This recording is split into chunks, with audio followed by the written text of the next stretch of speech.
What do you think about the sun's position to the Earth's? Are you still one of the thousands that think that the sun is the one moving around the Earth? Or you've saved yourself from the Matrix already? You're welcome to this episode of the Qur'an Speaks Science, where you discover the untold truth of the world hidden in the Qur'an 1400 years ago. Here's a challenge for you. If you can find an equivalent explanation like this in any scriptures, bring it on here and let's see if they ever match the details of the Qur'an. The sun, a blazing ball of gas, powering our planet with light and heat. But did you know that it wasn't until the 16th and 17th centuries that scientists like Nicolaus Copernicus and Galileo Galilei discovered the sun's central position in our solar system and its orbit? What if I told you that these groundbreaking discoveries were mentioned over 1,400 years ago in the Qur'an? Are you ready to challenge the verses of the Qur'an if you think they contradict modern science? Let's dive in. In 1543, Copernicus proposed that the Earth and other planets orbit the Sun, and in the early 1600s, Galileo Galilei used his telescope to confirm this, cementing the heliocentric model of our solar system.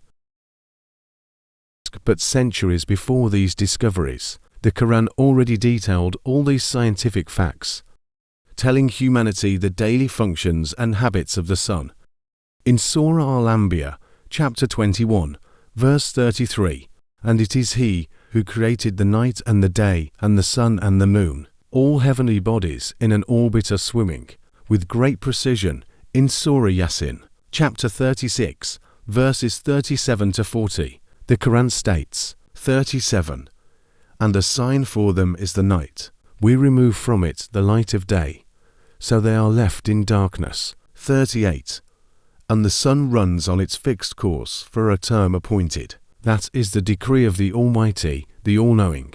However, there's a little bit of interesting illustration done here about the moon's space trajectory in the subsequent verses, where God Almighty says, 39, "And the moon, we have determined for it phases, until it returns appearing like the old date stalk." As if the Qur'an is saying, the moon trajectory is like an old date stalk. This is the scientific illustration of what the Qur'an is saying. Then, we have the verse 40, which states, "It is not allowable, i.e., possible for the sun to reach the moon, nor does the night overtake the day, but each, in an orbit, is swimming."